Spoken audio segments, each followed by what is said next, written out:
khawatir, kita tetap percaya bahwa pertolongan Tuhan tetap berlaku bagi engkau dan saya. Mari saat ini kita tetap bersuka cita, kita tetap bersyukur di dalam segala hal, sebab itulah yang Tuhan kehendaki di dalam kehidupan kita. Mari kita persiapkan hati kita, kita mau datang kepada Tuhan, kita berdoa. Kami sungguh mengucap syukur Tuhan atas kasih setia-Mu. Kau baik bagi setiap kami Tuhan, kami senantiasa memandang kepada Tuhan. Sebab Engkau yang berdiri di sebelah kanan kami, kami tidak akan goyah Tuhan. Oleh sebab itu hati kami mau bersuka cita, jiwa kami mau bersorak-sorak, bahkan tubuh kami akan diam dengan tentram Tuhan. Ini kami mau menyerahkan ibadah kami ke dalam tangan Tuhan, berserah kepada tangan Tuhan. Biar Tuhan memberikan penyertaan, hikmat, serta berkat-Mu Tuhan. Demi nama Tuhan Yesus kami serahkan ibadah ini ke dalam tangan Tuhan. Amin.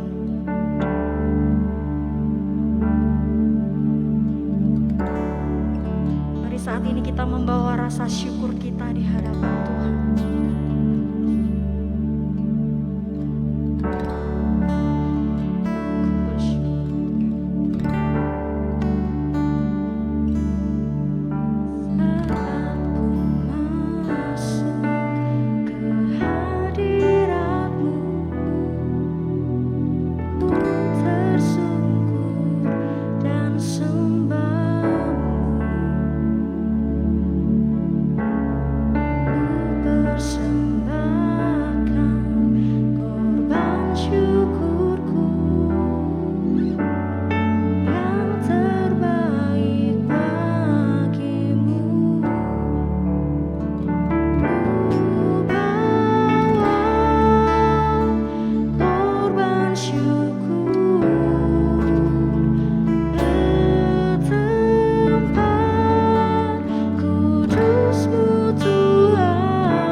mau lebih lagi membawa syukur kami, Tuhan. Kami mau lebih lagi menyembah Engkau, Yesus. Sebab Kau Allah kami. Sebab Kau Allah kami yang hidup, Tuhan. Tidak pernah sedetik pun Kau meninggalkan setiap kami, Tuhan. Dan kami mau mengangkat hati kami. Makasih, Yesus.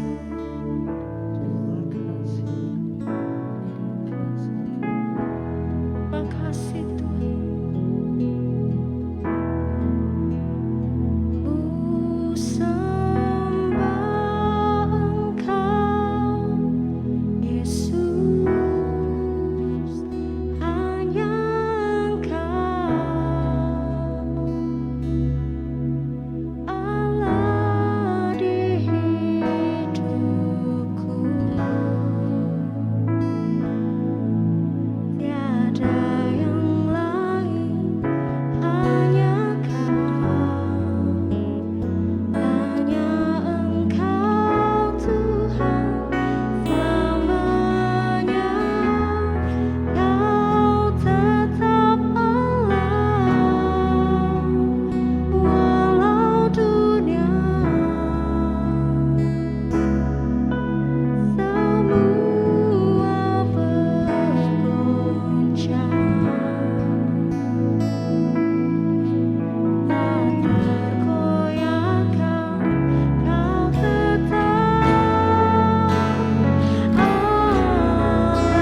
Mari kita akan berdoa sebelum kita bersama-sama belajar akan firman Tuhan.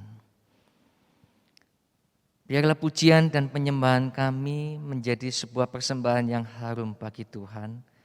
Dan kerinduan kami bersama saat ini biarlah bukan hanya sekedar pujian yang dapat kami persembahkan kepada Tuhan, melainkan juga kehidupan kami, perilaku kami. Biarlah hari demi hari yang kami jalani juga membawa satu persembahan yang harum bagi Tuhan. Oleh sebab itu kami mau memperkaya kehidupan kami dengan kami mau sungguh-sungguh mendengar akan firman-Mu dan mohon Roh Kudus penuhi kami supaya ketika kami mendengar kami didorong oleh Roh Kudus, kami diingatkan akan hal firman Tuhan supaya kami dapat melakukan firman itu dan kehidupan kami pada akhirnya menjadi pribadi yang memuliakan nama Tuhan.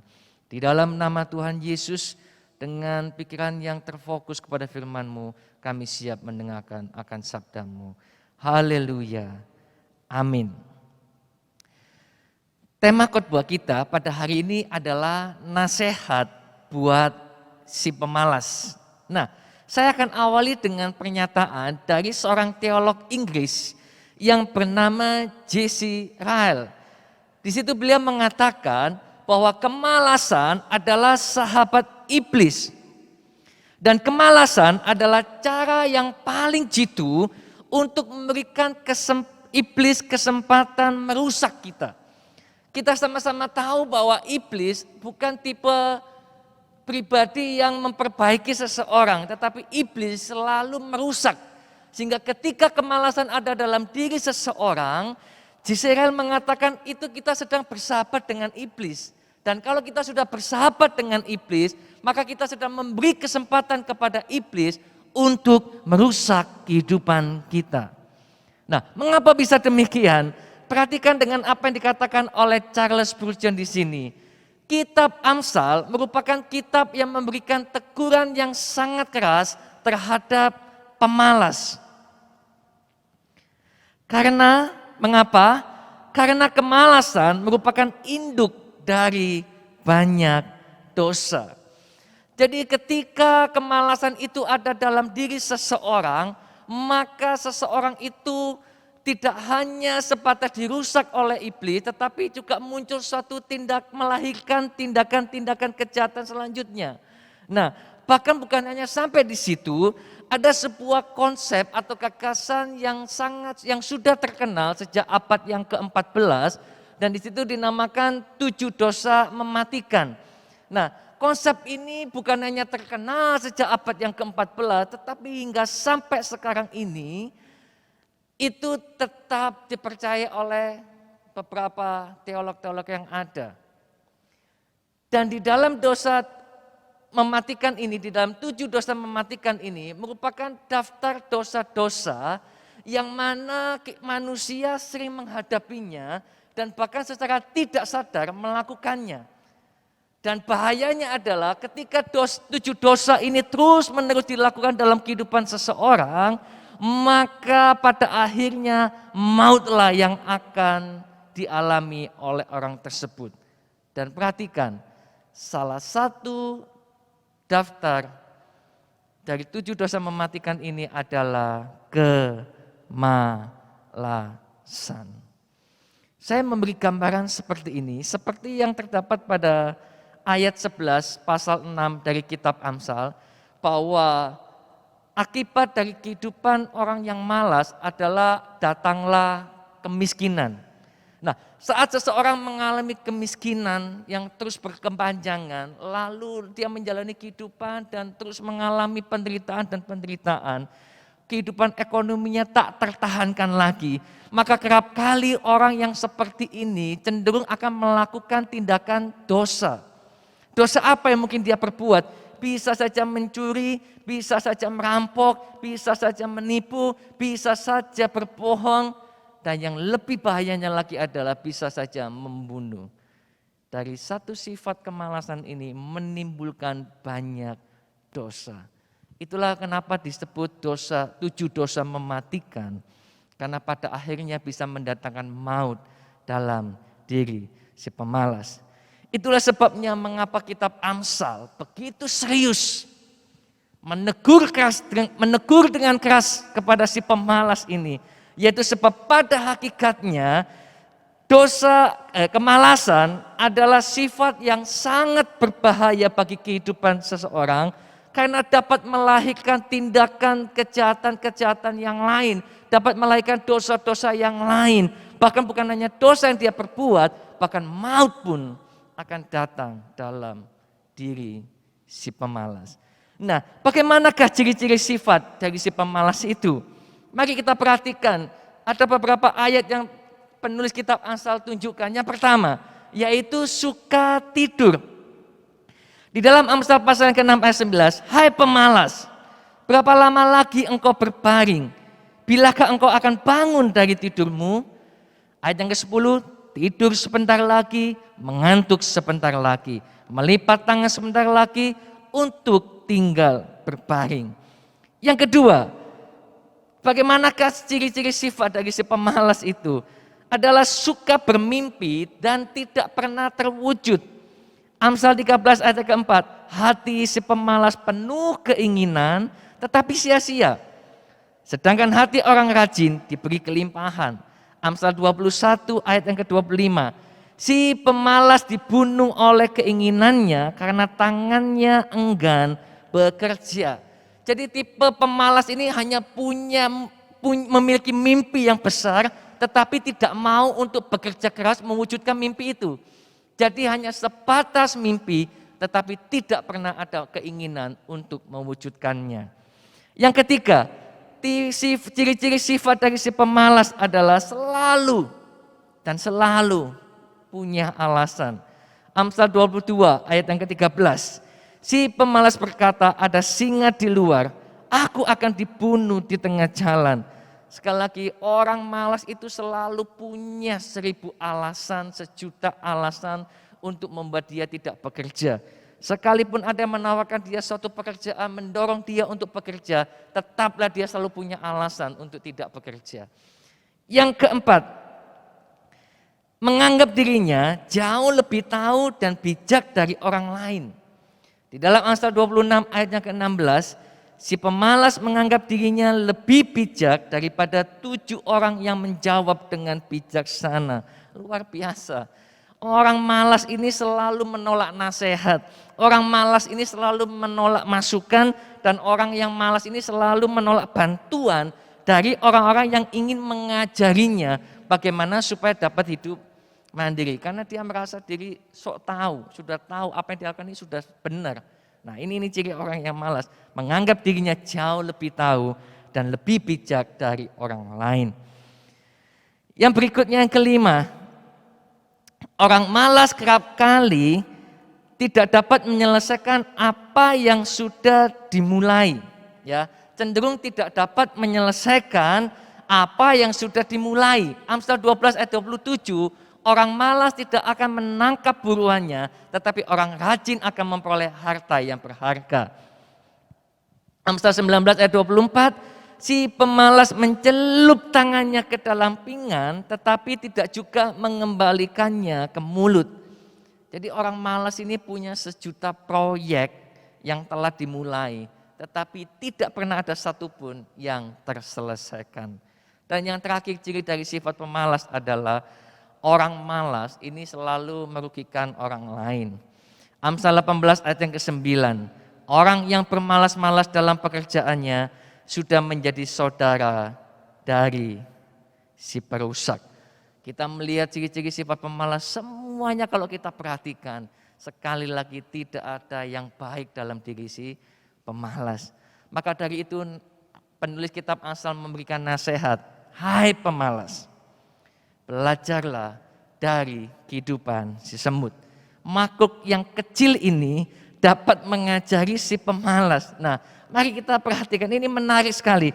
Bagaimana menjalani kehidupan yang lebih baik ini dengan kita belajar dari kehidupan si semut.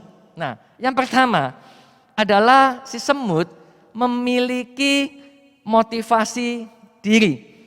Ya, di dalam Amsal pasal yang ke-6 ayat ke-7, biarpun tidak ada pemimpinnya, pengaturnya, penguasanya, si semut tetap menyediakan rotinya di musim panas dan mengumpulkan makanannya pada waktu panen. Perhatikan ini, si semut memiliki motivasi diri.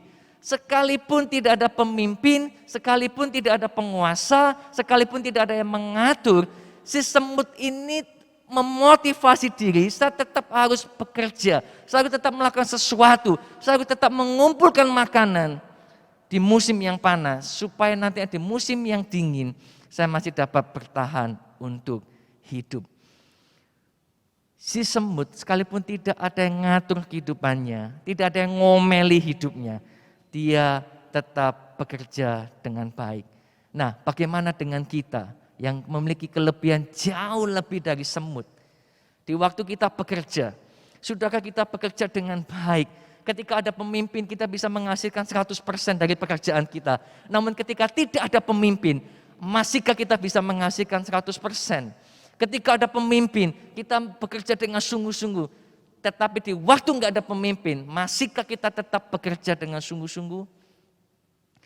Kita yang sekolah, kita yang kuliah, ketika ada dosen maupun tidak ada dosen, ketika ada guru maupun tidak ada guru, sudahkah kita belajar sekolah, kuliah sungguh-sungguh? Di tengah pandemi ini ada begitu banyak gereja mengadakan ibadah secara online dan jemaat bisa beribadah di rumah masing-masing. Waktu beribadah di gereja sebelum pandemi, jujur aja kalau kita lihat kanan, kiri, depan, belakang, semuanya dengan sikap sungguh-sungguh dan menghormati Tuhan di waktu ibadah. Pertanyaan saya, di tengah pandemi saat ini ketika berada di rumah, masihkah sikap yang sungguh-sungguh dan menghormati Tuhan di waktu ibadah itu masih kita lakukan? Milikilah motivasi diri untuk supaya kita mau menampilkan satu kehidupan yang lebih baik dan supaya kita tidak menjadi orang pemalas. Yang kedua, yaitu semut tahu tentang prioritas. Nah, berbicara mengenai prioritas di sini sedang berbicara tentang tahu membedakan mana yang penting, mana yang kurang penting, dan mana yang tidak penting. Dengan demikian, ketika kita tahu mana yang penting, mana yang kurang penting, dan mana yang tidak penting, maka kita bisa membuat sebuah prioritas. Mana yang perlu kita prioritaskan terlebih dahulu untuk dilakukan. Nah, si semut ini tahu, dia tahu prioritasnya. Apa yang perlu dia lakukan terlebih dahulu dia tahu. Dia tunjukkan bahwa di musim panas si semut tidak bermain-main. Di musim panas si semut tidak bersantai-santai. Di musim panas si semut tidak tidur-tiduran. Tetapi dia terus bekerja, dia terus melakukan sesuatu. Dia terus mengumpulkan makanan supaya apa? Di musim dingin yang mana nantinya si semut itu kurang begitu maksimal untuk mengumpulkan makanan, dia tetap masih dapat terpelihara dan bertahan hidup. Si semut tahu akan prioritas mana yang lebih dulu untuk dilakukan. Nah, jujur saja setiap hari kita beraktivitas, bekerja, sekolah, dan aktivitas-aktivitas yang lain kita habiskan dalam satu hari. Dan itu semua adalah hal-hal yang bersifat jasmani. Tetapi saya mau katakan ada satu hal yang jauh lebih harus juga kita prioritaskan, yaitu apa? Hal-hal rohani. Seringkali kalau ditanya apakah sudah baca Alkitab? Belum. Kenapa? Saya sibuk.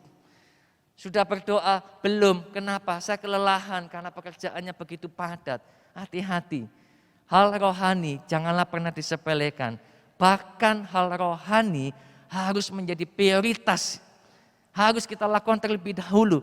Sebab firman Tuhan pernah mengatakan manusia hidup bukan hanya dari roti saja, tetapi juga dari firman Allah yang hidup. Itu Yesus sudah mengajarkan bahwa betul hal jasmani harus dan perlu untuk dipenuhi. Tetapi jangan lupa hal rohani pun juga harus perlu untuk dipenuhi dan dilakukan. Kita bekerja mengabaikan saat teduh.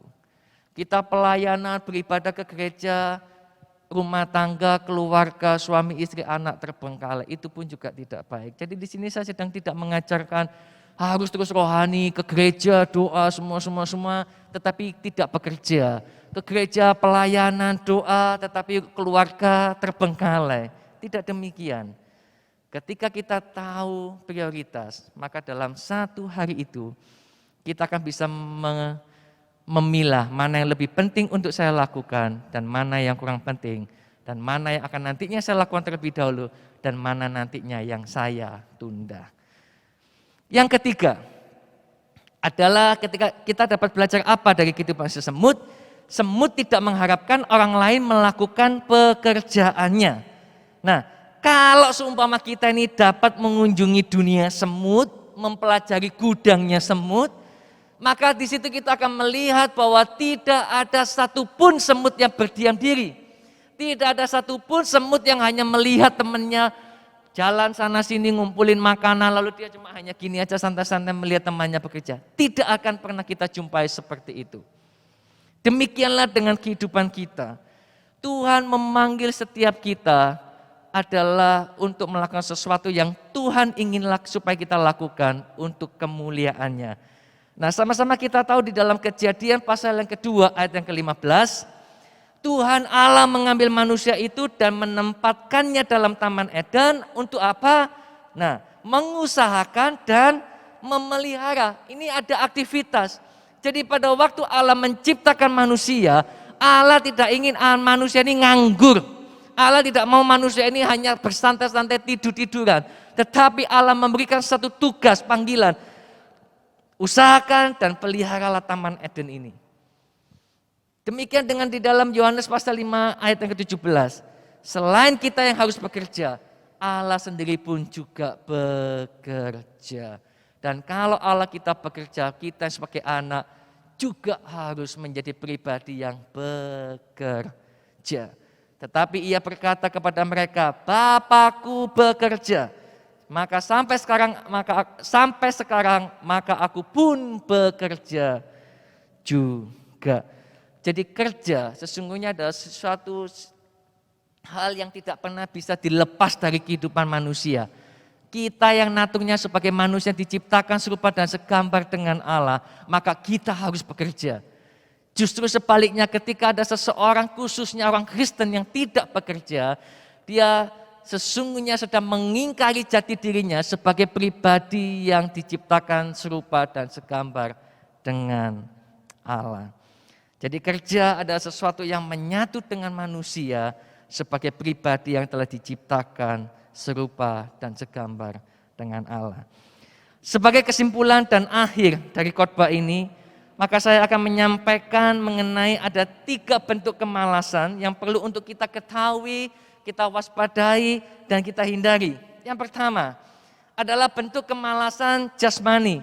Nah, bentuk kemalasan jasmani ini cenderung umumnya adalah orang itu tidak bekerja atau sekalipun dia bekerja tetapi dia enggan bekerja dengan baik.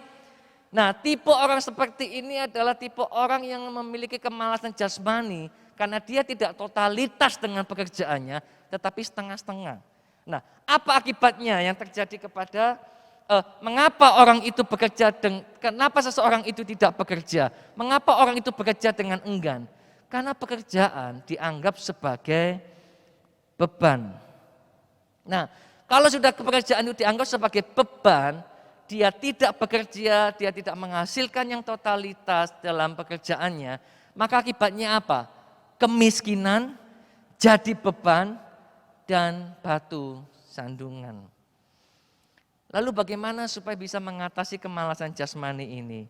Pahami bahwa bekerja atau pekerjaan bukanlah beban, melainkan sekali lagi natur kita sebagai pribadi yang diciptakan serupa dan segambar dengan Allah. Yang kedua, bentuk kemalasan apa yang mau saya sampaikan yaitu sebagai kesimpulan dari khotbah ini, yaitu bentuk kemalasan intelektual.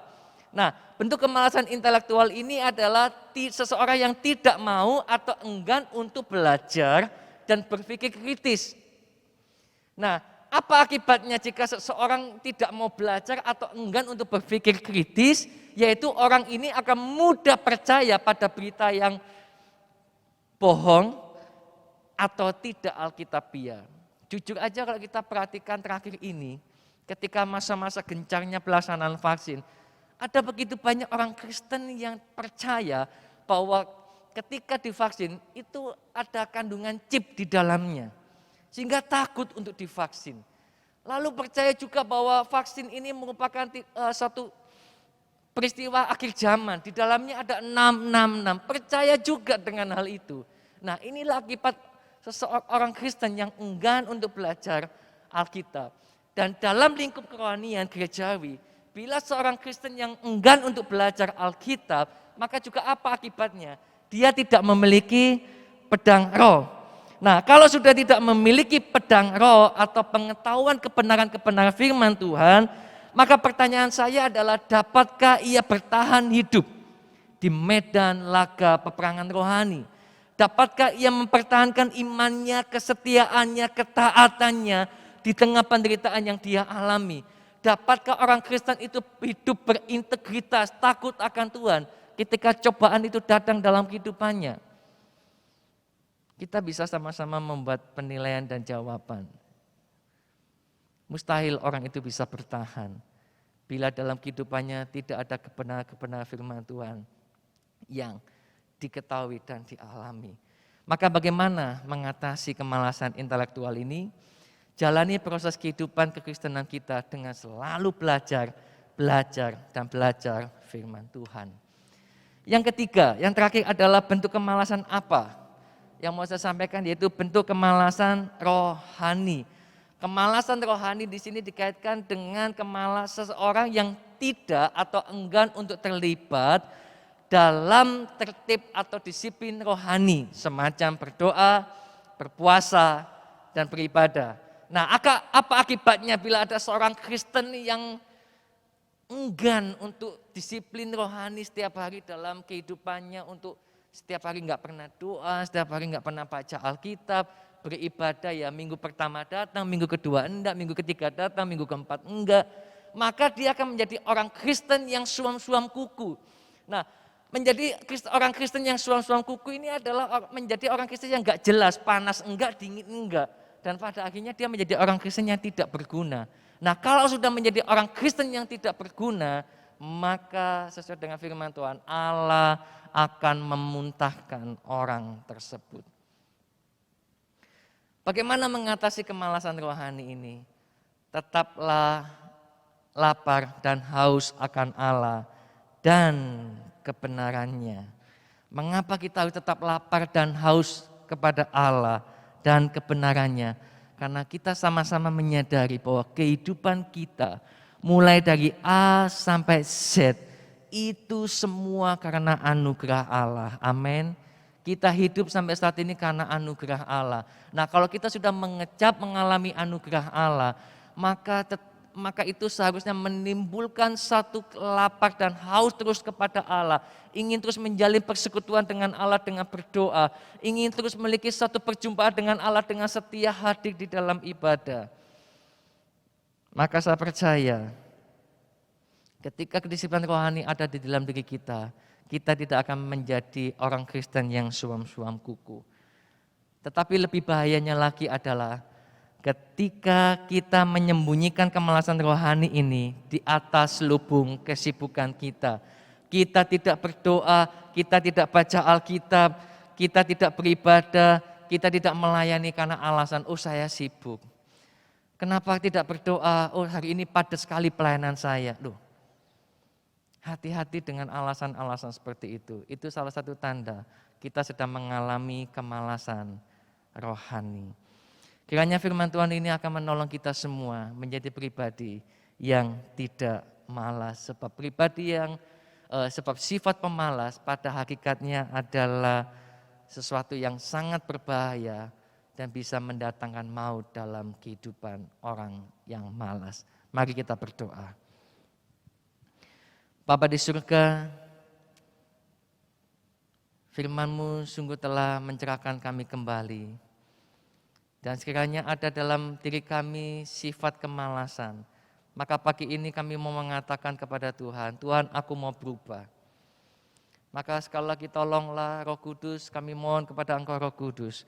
Biarlah kuasa-Mu terus mendorong kami dan mendorong kami untuk supaya kami menjauhi sifat kemalasan ini.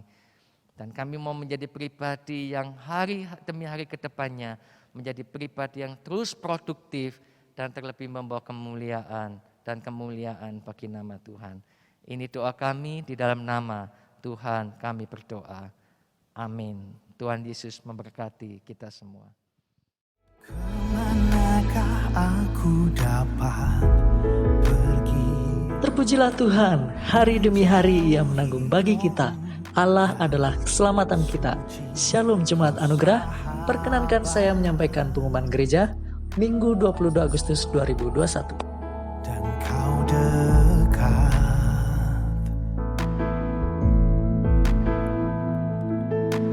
Bahkan seluruh pengabdianku tak bisa membalas kesetiaanmu, sungguh mulia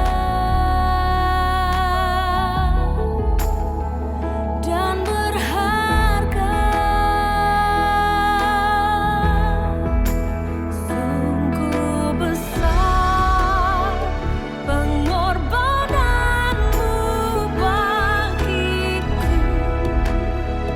terlalu dalam untuk dimengerti. Sungguh besar, Sungguh indah yang kau pikirkan tentangku, tak terselami bagiku. sungguh indah.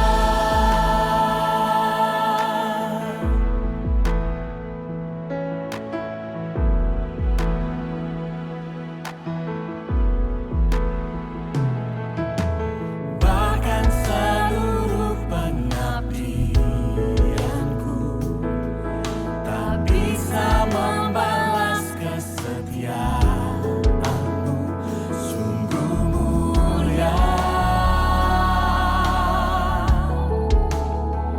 dan berharga. Sungguh besar pengorbananmu bagiku, terlalu dalam untuk dimengerti. Sungguh besar,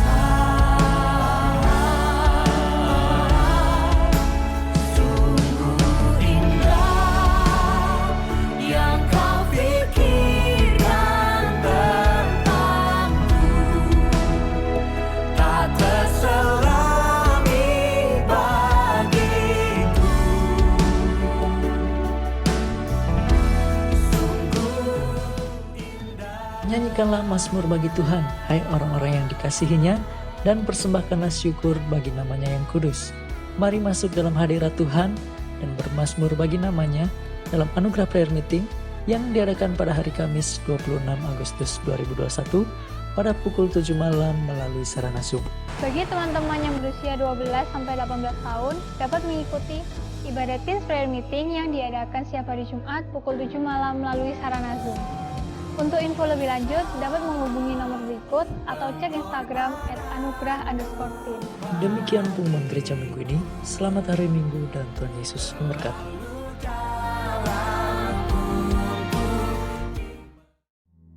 Mari lambaikan tangan kita yang sudah diberkati. Mari kita akan akhiri ibadah kita pada pagi hari ini. Kita mau naikkan pujian yang mengatakan kami mau seperti-Mu Yesus.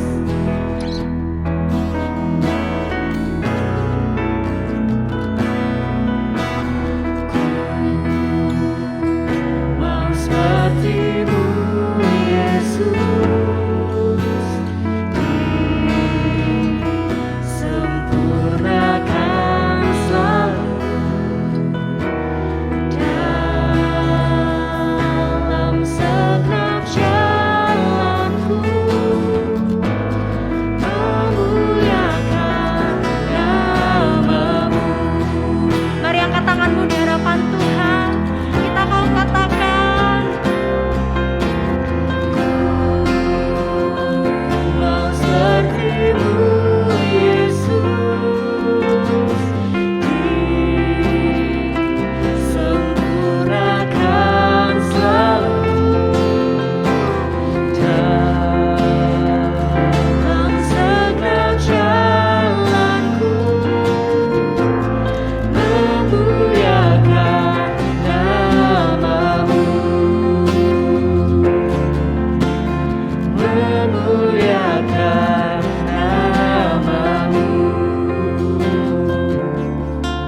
Saya percaya bahwa jemaat Tuhan menerima berkat daripada ibadah kita pada saat ini.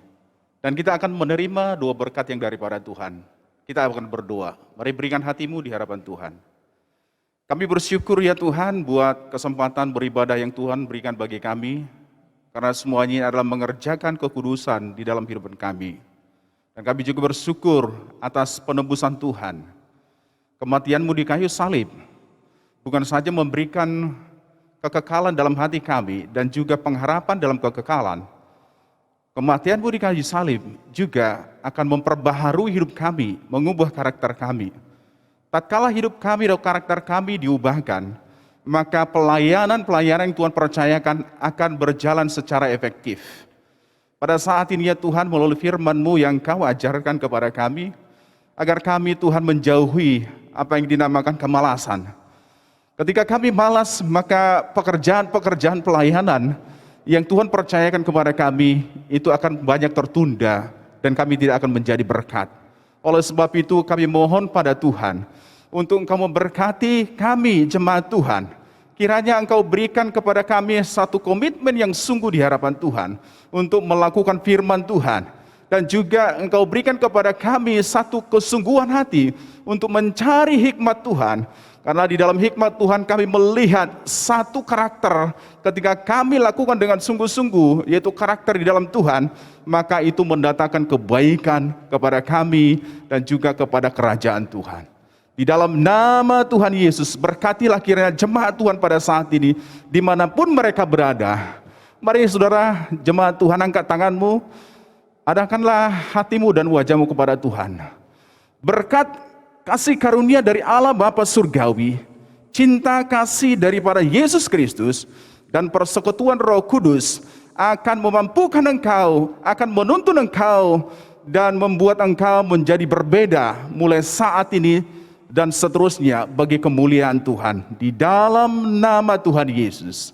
Haleluya. Amin. Tuhan Yesus memberkati.